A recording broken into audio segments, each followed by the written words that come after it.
आज अपन देखते हैं magnetic field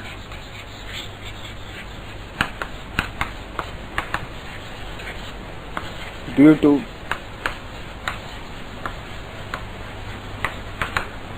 current carrying loop.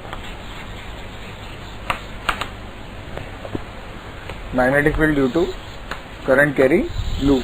ठीक है, पिछले लेक्चर में अपन ने देखा कि एक फाइनाइट लाइन चार्ज होगा तो उसके वजह से जो फाइनाइट है लेंथ उसमें कोई करंट फ्लो कर रही है, उसके वजह से कितना मैग्नेटिक फील्ड इंड्यूस हुआ था। ठीक है, मैग्नेटिक फील्ड जो जनरेट हुआ था यहाँ इस पॉइंट पर वो कितना था उसकी वैल्यू अपन ने कैलकुलेट करी थी और वो वैल्यू आई थी μ0I/4πd sin θ1 प्लस sin θ2। ठीक है, तो basically finite line, finite wire जिसमें करंट फ्लो हो रहा है उसकी वजह से अपन ने मैग्नेटिक फील्ड देखी। अब अपन बात करते हैं किसी करंट कैरिंग लूप की वजह से। ठीक है, मान लीजिए कि एक लूप, इसमें करंट फ्लो कर रही है I, इसके वजह से मैग्नेटिक फील्ड क्या होगा। तो हम देखिए इस लूप को कैसे डिवाइड करते हैं, छोटे छोटे एलिमेंट्स में डिवाइड कर सकते हैं। तो बेसिकली अगर मैं इसके एक्सिस पर मैग्नेटिक फील्ड कैलकुलेट करना चाहूं तो अपन ने रिंग को ऐसे रखा, अब इसकी एक्सिस पे x डिस्टेंस पे अपन को मैग्नेटिक फील्ड कैलकुलेट करना है। ठीक है, तो अपन ने क्या करा, एक एलिमेंट ले लिया, जैसे अपन चार्ज होता था रिंग पे उसके वजह से मैग्नेटिक फील्ड कैलकुलेट करते थे, सेम उसी तरह यहाँ पर रिंग पे चार्ज की वजह से अपन एलिमेंट्स लेते थे, वैसे यहाँ पर अपन ने एक ऊपर एलिमेंट लिया और एक नीचे एलिमेंट लिया। ऊपर के एलिमेंट में देखें तो रिंग ऐसे है, ठीक है, तो करंट ऐसे फ्लो करके आ रही है। ठीक, तो ऊपर जो डीएल की डायरेक्शन होगी वो डायरेक्शन होगी डीएल की ऊपर बाहर की तरफ यानी डॉट, और यहाँ पे डीएल की डायरेक्शन किधर होगी, क्रॉस अंदर की तरफ। क्यों, क्योंकि करंट ऊपर से बाहर आ रही है और नीचे से अंदर जा रही है। ठीक है, तो अगर करंट ऊपर से ऐसे आ रही है क्योंकि ऐसे करंट फ्लो हो रही है इस टाइप से रिंग में। ठीक है, तो अगर आप सामने से देखेंगे ऊपर से करंट बाहर और नीचे से करंट अंदर जा रही है। तो अगर मैं डीएल क्रॉस आर की बात करूं कि मेरे को इस पॉइंट पे मैग्नेटिक फील्ड कैलकुलेट करना है, ठीक है, तो डीएल बाहर की तरफ और आर इस साइड, तो डीएल क्रॉस आर क्या इस साइड आएगा, डीएल बाहर की तरफ करंट की डायरेक्शन में और आर इस साइड है एकदम ऐसे।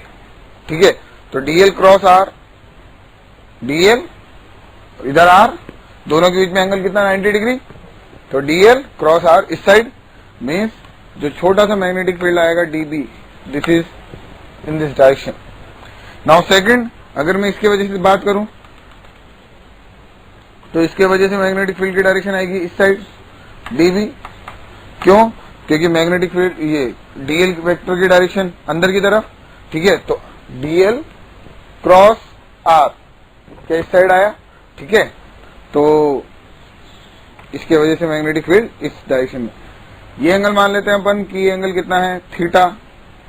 ठीक है, अगर ये एंगल थीटा है तो अपन क्या बोल सकते हैं, ये दोनों 90 डिग्री पर है, तो ये कितना हो गया 90 माइनस थीटा, ये भी कितना हो गया 90 माइनस थीटा। ठीक है, तो जो हमारे इंटीग्रेशन आ रहा है मीन्स जो हम यूज कर रहे हैं वो कितना आ रहा है magnetic field net, dB cos theta dB sine theta. जो नेट मैग्नेटिक फील्ड आया वो आया 2 dB sine theta. Means in दोनों एलिमेंट्स का जो नेट बना वो कितना बना, इधर कॉम्पोनेंट कॉस आता कॉस 90 माइनस थीटा, तो कितना हो गया साइन थीटा। ठीक है, तो अगर ये डिस्टेंस x है, ये रेडियस कैपिटल आर और ये रेडियस स्मॉल आर, तो हम क्या लिख सकते हैं, देखिए from Biot-Savart law,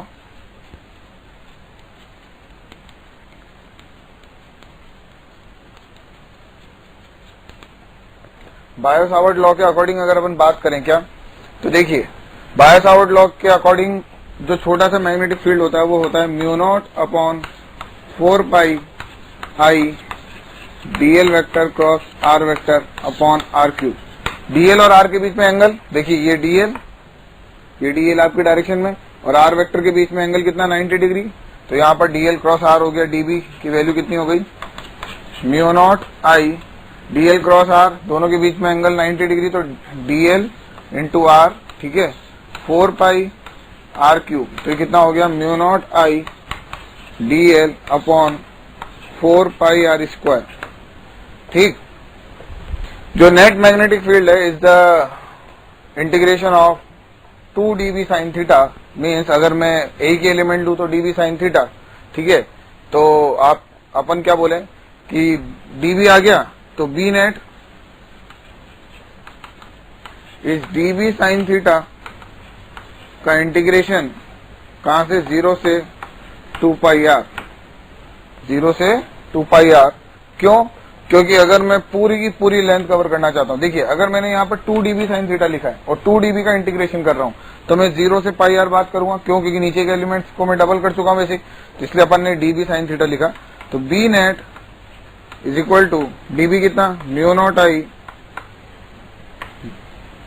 upon 4 pi R square sine theta, mu naught I upon sine theta into integration of dl 0 से 2 पाई आर।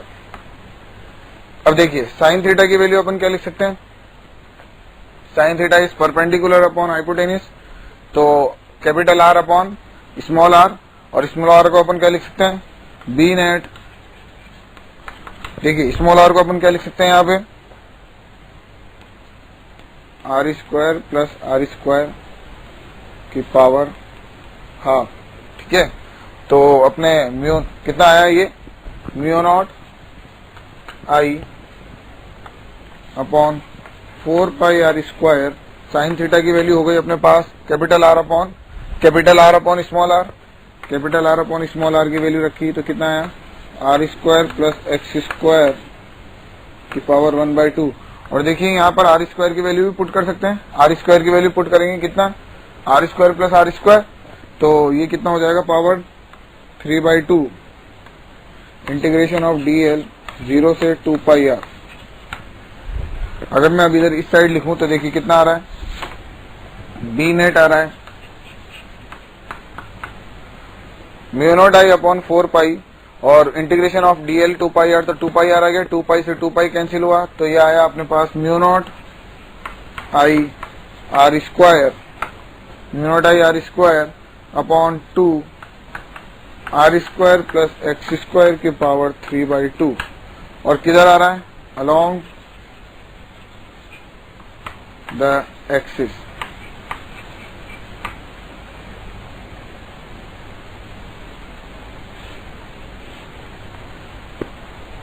ठीक है, this is the magnetic field due to ring.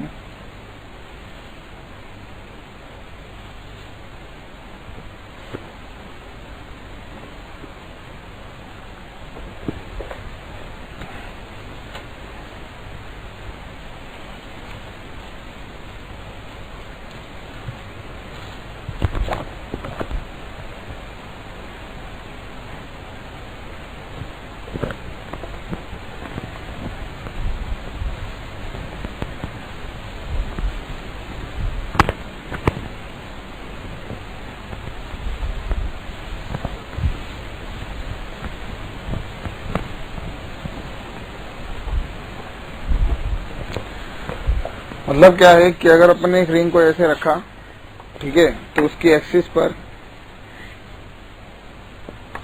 X distance पर magnetic field current ऐसे flow हो रही है, ठीक है, इस डायरेक्शन में current I, radius R, X distance पे, तो यहाँ पे मैग्नेटिक फील्ड होगा इस डायरेक्शन में कितना, mu naught I are square upon 2 are square plus X square की पावर 3/2। ठीक है, अब देखते हैं, बात करते हैं रिंग के सेंटर पे।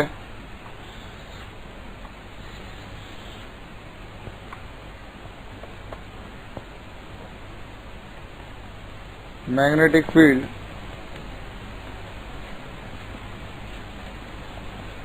एट सेंटर कितना होगा, देखिए for centre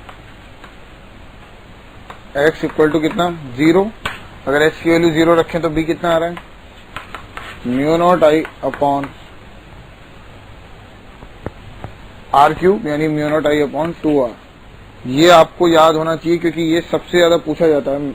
magnetic field at the centre of the ring means यहाँ पे b कितना है अगर करंट ऐसे फ्लो कर रही है तो। ठीक है,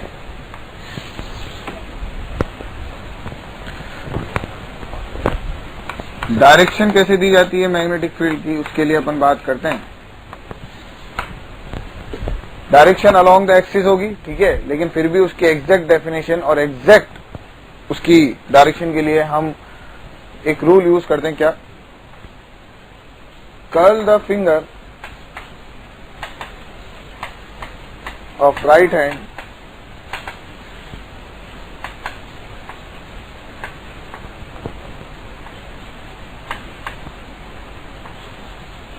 in the direction of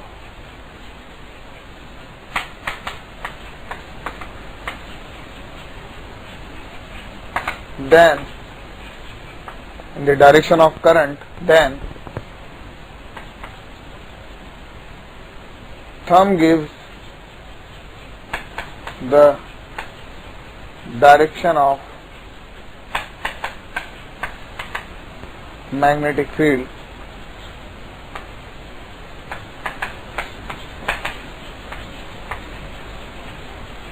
along the axis। देखिए कैसे, नीचे करंट ऐसे फ्लो कर रही है, ऐसे कर्ल करो फिंगर्स को, thumb gives the direction of outside, means यहाँ पे जो मैग्नेटिक फील्ड होगी वो कौन सी डायरेक्शन में है, बाहर की तरफ, मींस डॉट, ठीक है। यहाँ पे रिंग ऐसे रखी हुई है इस टाइप से, ठीक है, अगर रिंग ऐसे रखी हुई है तो और करंट ऐसे फ्लो कर रही है तो हम ऐसे कर्ल करेंगे तो thumb gives the direction of magnetic field, ठीक है।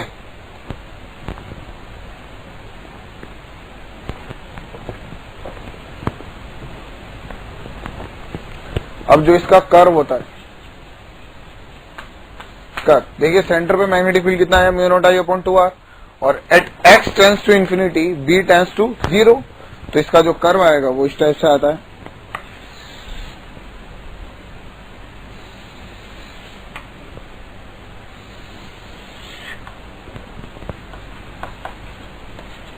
सेंटर पे कितना,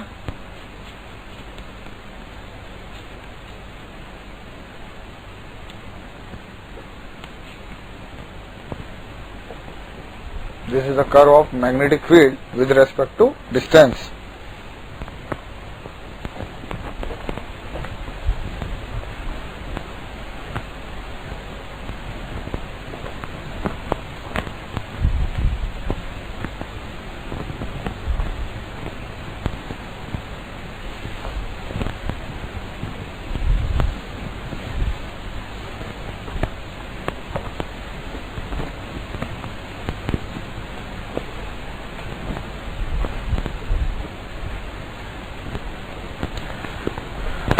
देखिए हमारे पास कई बार ऐसे लूप होंगे जो कंप्लीट नहीं होंगे, मींस जैसे इस टाइप का लूप,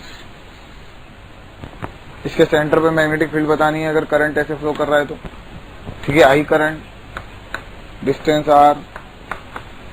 तो देखिए एक बात इसमें अपन ये नोटिस कर सकते हैं क्या, कि अगर मैं कोई भी एलिमेंट ले लूं, चाहे ये एलिमेंट ले लूं चाहे ये एलिमेंट ले लूं, तो हर छोटे छोटे एलिमेंट के लिए, जैसे डीएल, इसके लिए आर क्या है, perpendicular, means DL cross R बाहर की तरफ। वैसे तो अपन डायरेक्शन बता ही सकते हैं मैग्नेटिक फील्ड की किधर होगी, बाहर की तरफ, मींस यहाँ पे जो मैग्नेटिक फील्ड है बी वो किधर है, बाहर की तरफ। लेकिन उस बी की वैल्यू कितनी, तो देखिए अगर मैं बायो सावर्ट लॉ यूज करूं तो डी बी जो छोटा सा मैग्नेटिक फील्ड आएगा वो mu naught I upon 4 pi R cube DL vector cross R vector. तो अगर डीएल और आर के बीच में एंगल 90 डिग्री बन रहा है, क्योंकि डीएल ऊपर, आर इस साइड, ठीक है, डीएल इस साइड और आर इस साइड, तो बेसिकली दोनों के बीच में एंगल कितना, 90 डिग्री। तो अगर दोनों के बीच में 90 डिग्री एंगल बन रहा है तो मैं क्या लिख सकता हूं, mu naught I upon R कितना, कैपिटल आर, ठीक है, तो mu naught upon 4 pi R square dl, क्योंकि dl into R, capital R, एक आर से एक आर कैंसिल हुआ, तो mu naught I upon, for complete magnetic field we integrate this, तो जो मैग्नेटिक फील्ड आएगा वो आएगा mu naught I upon 4 pi R square integration of dl is equal to, देखिए इस डीएल को अगर आप ऐड करोगे तो कंप्लीट डीएल इज 0 से पाई आर, तो ये कितना है, म्यू नॉट आई अपॉन, देखिए डीएल की जगह यहाँ पर पाई आर रखेंगे, अगर पाई आर रखा तो पाई से पाई कैंसिल, एक आर से आर कैंसिल, तो कितना है mu naught I upon 4r। तो देखिए इसको देखकर ऐसा लग रहा है जैसे कंप्लीट रिंग होती तो mu naught I upon 2r, और अगर हाफ रिंग है तो mu naught I upon 4r, तो बेसिकली उसका हाफ हो गया। तो अगर मैं बात करूं क्या कि एक नोट डाल के लिख लीजिए, काफी इंपॉर्टेंट है ये,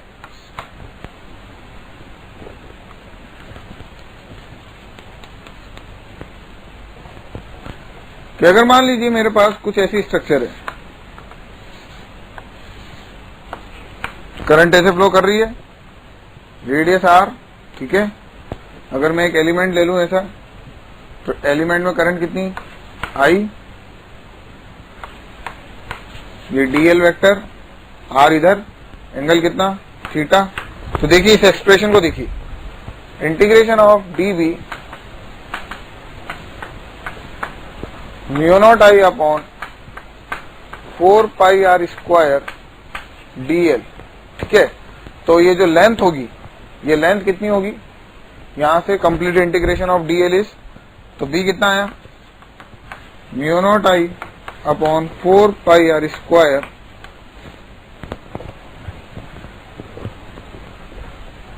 इंटू इंटीग्रेशन ऑफ dl 0 से थीटा r, क्योंकि लेंथ कितनी है थीटा इक्वल टू r का अपॉन रेडियस, तो ये कितना हुआ थीटा r।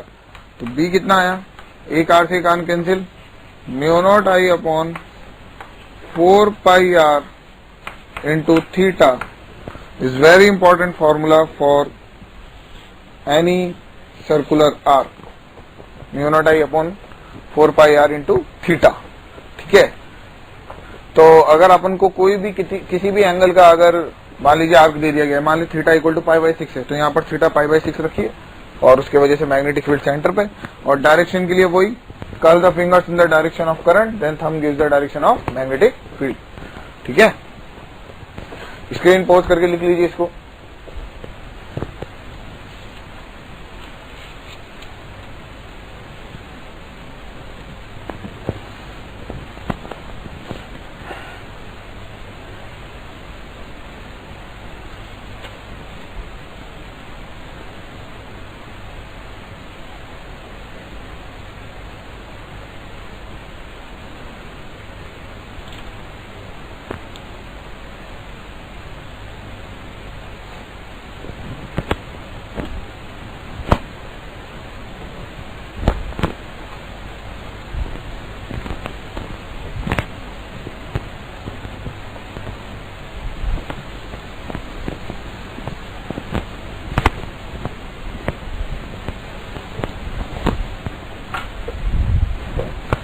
अब अपन कुछ प्रॉब्लम लेते हैं, इन्हीं पे बेस सम प्रॉब्लम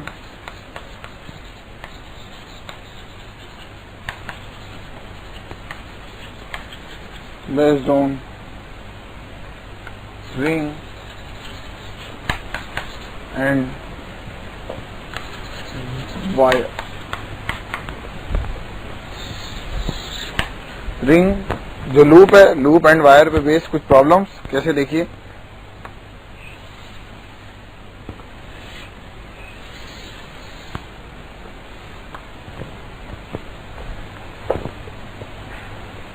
अगर मैं बात करूं कि इसमें करंट कितनी फ्लो हो रही है, I,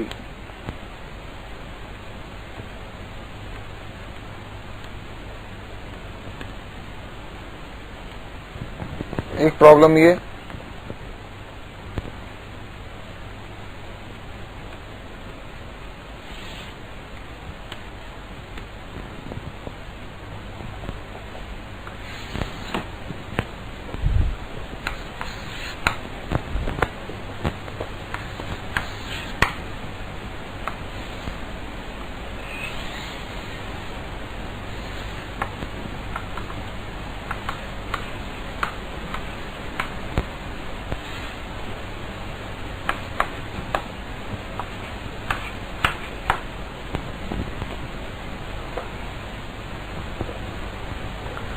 देखिए अपने सामने दो प्रॉब्लम है, ठीक है। एक और प्रॉब्लम लिखना चाहें तो लिख सकते हैं अपन।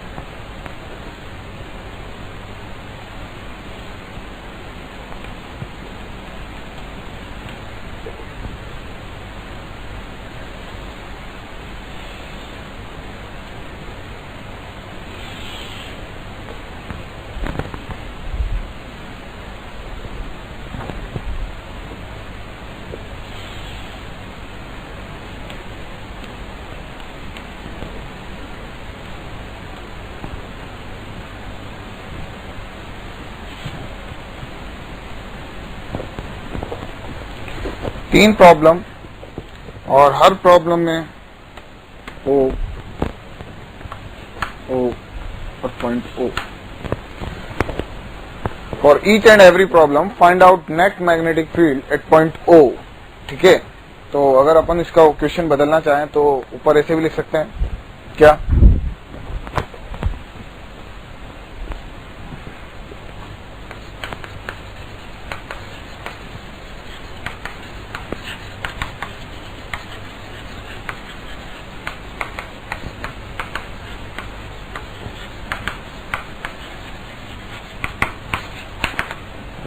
ठीक है। 3 प्रॉब्लम्स है अपने पास। अब देखिए कैसे करते हैं। यहां पे इस वायर के तो इसी लाइन पर है ये पॉइंट, यानी इसके वजह से तो मैग्नेटिक फील्ड 0। इस वायर के भी इसी लाइन पर है, इसके वजह से भी 0।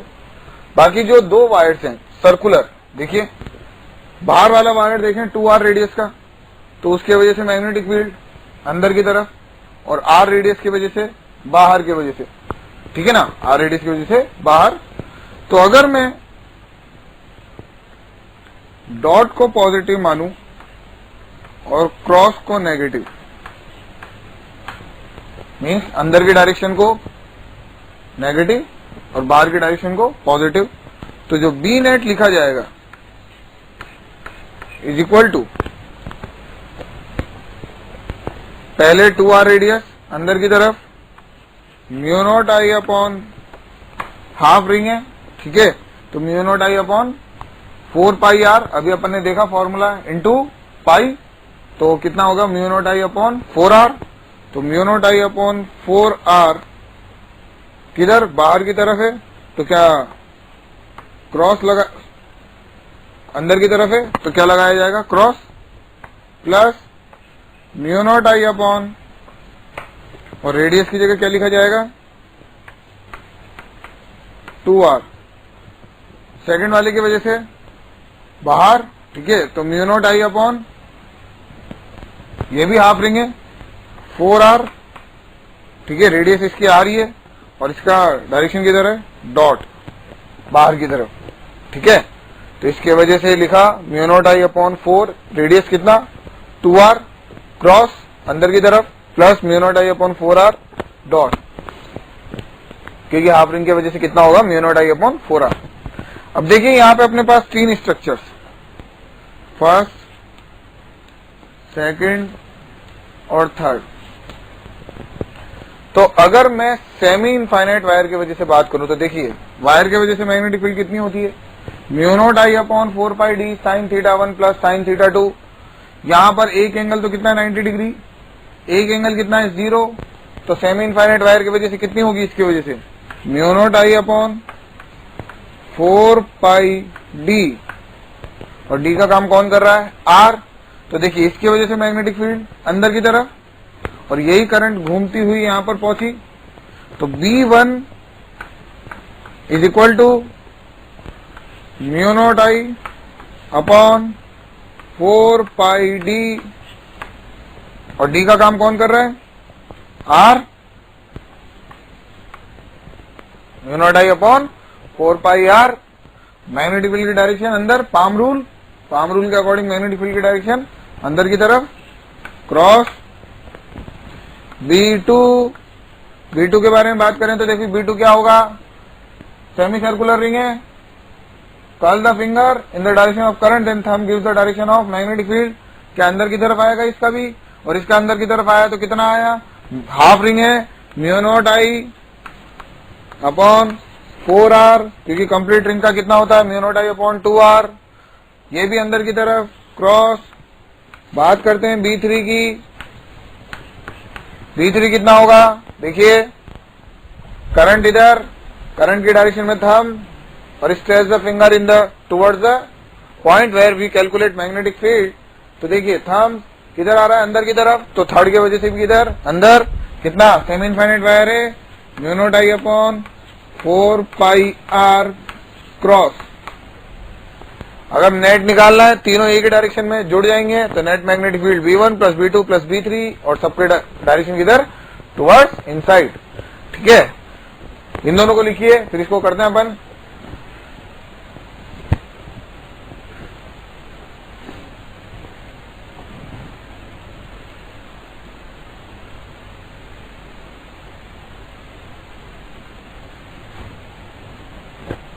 देखिए फर्स्ट वाले को रब कर देते हैं,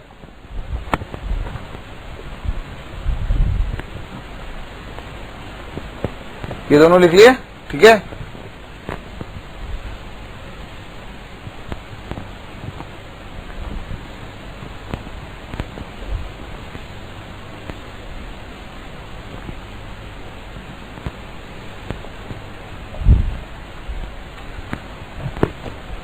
यहां पर अपने पास first second structure and third structure, ठीक है। तो बेसिकली बात करते हैं B1 की, B1 वेक्टर। देखिए जो अगर B1 देखा जाए तो ऐसे है वायर, असलियत में अपन ने 3D में यहां पर बनाया है, लेकिन एक्चुअल में वायर कैसे है, देखिए ऐसे। और अगर मैं Z को बाहर मानूं तो ऐसे, इस टाइप से। तो वायर ऐसे जा रहा है, फिर ऐसे घूमा, फिर वापस बाहर आ गया। एक बार दोबारा देखिए, वायर ऐसे अंदर गया, ऊपर घूमा, वापस बाहर आ गया। मतलब आपकी तरफ से इधर अंदर गया, ऐसे घूमा और वापस बाहर, ठीक है। तो अगर वायर अंदर जा रहा है, करंट अंदर जा रही है, सेम इनफाइनाइट वायर है, तो करंट अंदर की तरफ, ठीक है। देखिए करंट अंदर की तरफ, तो अगर मैं करंट अंदर की तरफ मानूं तो जो मैग्नेटिक फील्ड बनेगा वो किधर बनेगा, downward, means negative I.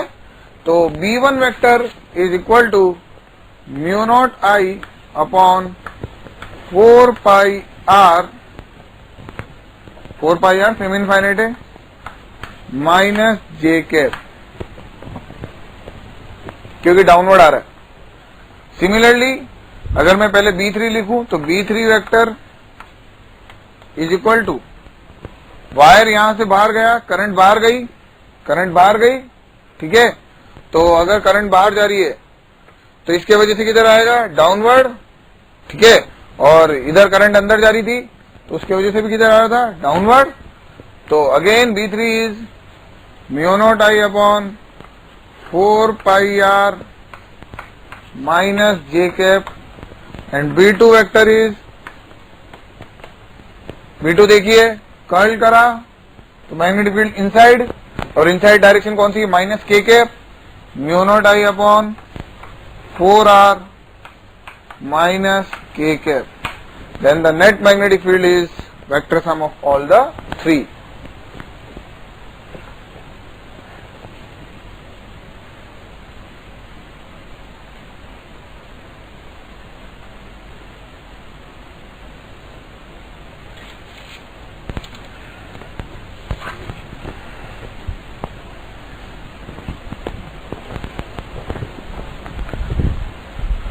Now next is, अब अपन एक और ऐसी स्ट्रक्चर पढ़ने वाले हैं जिसकी वजह से मैग्नेटिक फील्ड कैलकुलेट करेंगे अपन। जैसे पहले अपन ने फाइनाइट करंट कैरिंग वायर पढ़ा, सेकंड अपन ने क्या पढ़ा, loop. Now third is again very important is solenoid.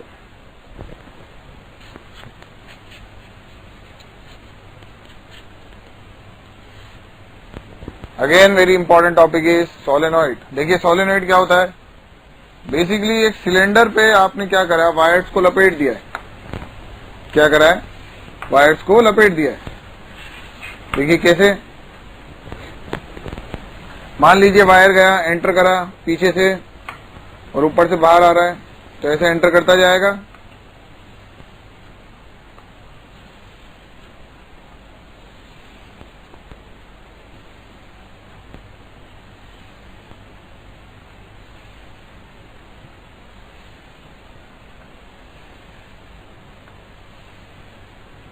क्या मैं ऐसे बोल सकता हूं कि ये सोलेनॉइड एक ऐसी स्ट्रक्चर है जिसमें बहुत सारी रिंग्स हैं, ठीक है।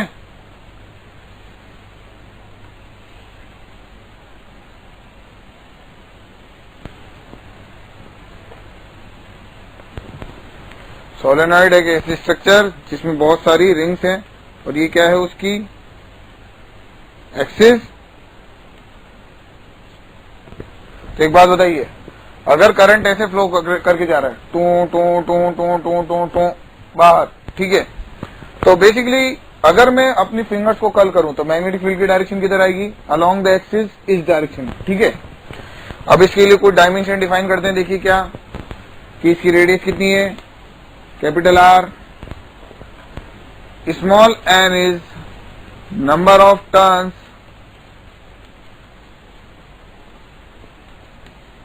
पर unit length, number of turns per unit length. मान लीजिए कितने टर्न्स हैं इसमें, मान लेते हैं ये लेंथ कितनी है, एल, ठीक है, और इसमें मान लेते हैं कितने टर्न्स हैं, एन टर्न्स। तो अपन क्या बोल सकते हैं, small N is equal to N by L, ठीक है। अब देखिए अपन ने क्या करा, ये जो सिलेंडर दे रखा है इस पे काफी सारी रिंग्स अपन ने लगा रखी है, मीन्स ऐसे समझिए कि वायर लपेट दिया तो बहुत सारी रिंग्स बन गई। अब अपन ने सिलेंडर को बीच में से कट कर दिया। सिलेंडर को क्या करा, जैसे अगर मान लीजिए ऐसे सिलेंडर है तो उसको बीच में से ऐसे कट कर दिया। तो जब कट कर दिया तो देखिए आफ्टर कटिंग कुछ ऐसी स्ट्रक्चर दिखाई देगी।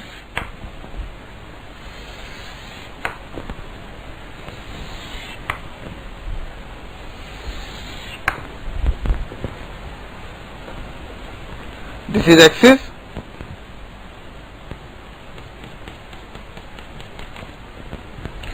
तो देखिए करंट ऊपर से बाहर आ रहा है और नीचे से अंदर एंटर कर रहा है, ठीक है। तो क्या मैं यहां पर ऐसे बोल सकता हूं, क्या, देखिए करंट बाहर आ रहा है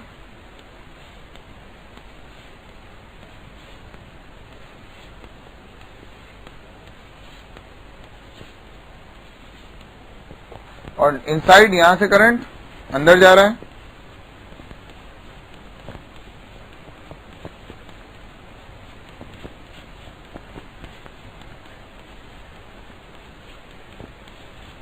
आफ्टर कटिंग सिलेंडर को जब अपन ने कट कर दिया, बीच में से एकदम कट कर दिया इसको, ठीक है ना, ऐसे गोल होता है सामने, उसको बीच में से काट दिया तो कुछ ऐसी स्ट्रक्चर नजर आएगी, ऐसी, ठीक है। तो इस टाइप की अगर स्ट्रक्चर नजर आएगी आपको ऐसे, तो इसमें करंट किधर हो रहा है, ऊपर से एंटर और नीचे से बाहर, ठीक है। तो बेसिकली अगेन वही कि हमें रिंग के वजह से तो पता ही है, तो हमने मान लिया कि मान लेते हैं कि अपन को पॉइंट पी पे मैग्नेटिक फील्ड बताना है कि पी पे मैग्नेटिक फील्ड कितना है, ठीक है। तो वही अपन ने क्या माना, एक्स पे जाकर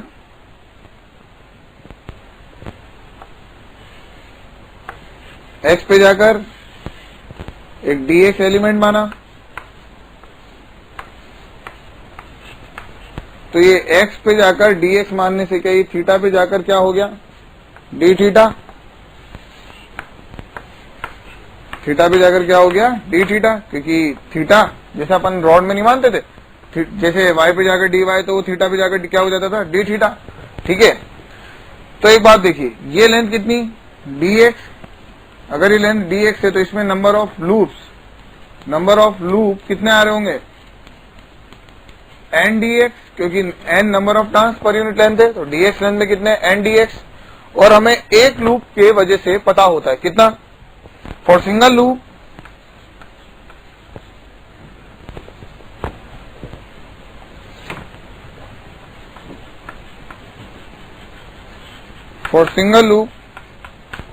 B is equal to mu naught I are square upon 2 are square plus X square की पावर 3/2, ठीक है।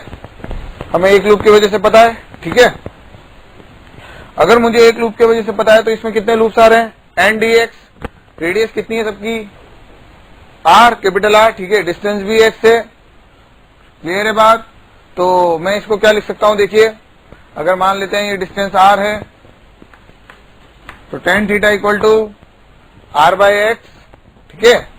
तो बी कितना हो गया, mu naught I N D X into R square upon 2 are square plus X square की power 3/2, लेकिन यहां पर हमारे पास क्या आ रहा है, थीटा, ठीक है। तो अगर मैं tan थीटा लिखूं तो देखिए ये अपने पास हो गया r by x, perpendicular upon base, यानी एक्स बाय आर क्या होगा, base upon perpendicular is cot theta.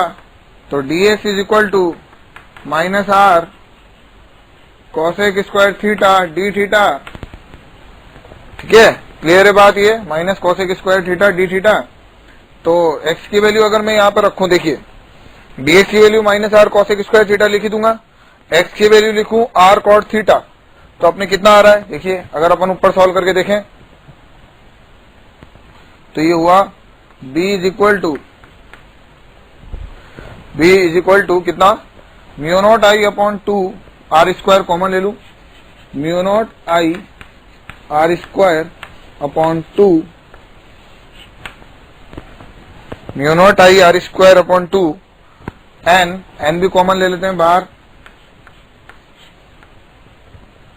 dx की जगह लिख दिया minus r cosec square theta, और नीचे आर स्क्वायर, एक्स स्क्वायर को क्या लिख सकता हूं, आर कॉट थीटा, तो r square cot square theta, यानी आर स्क्वायर कॉमन आया, तो आर स्क्वायर कॉमन आया तो कितना बचा, तो आर स्क्वायर बाहर आया तो स्क्वायर से स्क्वायर कटा आर क्यूब, दैट मीन्स यहाँ नीचे आया आर क्यूब, और 1 plus cot square theta is cosec square theta, तो cosec square theta means cosec cube theta. तो ये जब अपन सॉल्व करेंगे तो देखिए ये कॉसेक से पूरा उड़ा, एक बचा, ठीक है, क्यूब भी उड़ गया, तो अपने पास b आया, छोटा सा magnetic field dB is equal to n mu naught I, r cancel हो गया, नीचे का कॉस ऊपर आया तो साइन थीटा डी थीटा, ठीक है, साइन थीटा डी थीटा, और बाय 2 इंटीग्रेशन कहां से कहां तक, अपन ने मान लीजिए कि अपनी ये जो रिंग है, अपन मान लेते हैं कि पॉइंट P पे निकालना अपन को, तो ये एंगल कितना मान लेते हैं, ये है थीटा 2, और यहां पर ये एंगल कितना, इस एंगल को मान लेते हैं अपन थीटा 1, तो अपन की लिमिट कहां से कहां तक हो जाएगी, थीटा 1 से थीटा 2, थीटा 1 से थीटा 2, साइन थीटा का इंटीग्रेशन, माइनस कॉस थीटा, तो माइनस माइनस प्लस, तो b is equal to mu naught n I by 2 cos theta 2 minus cos theta 1. This is the magnetic field due to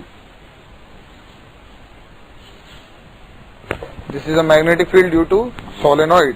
ठीक है, screen pause करके लिख लीजिए।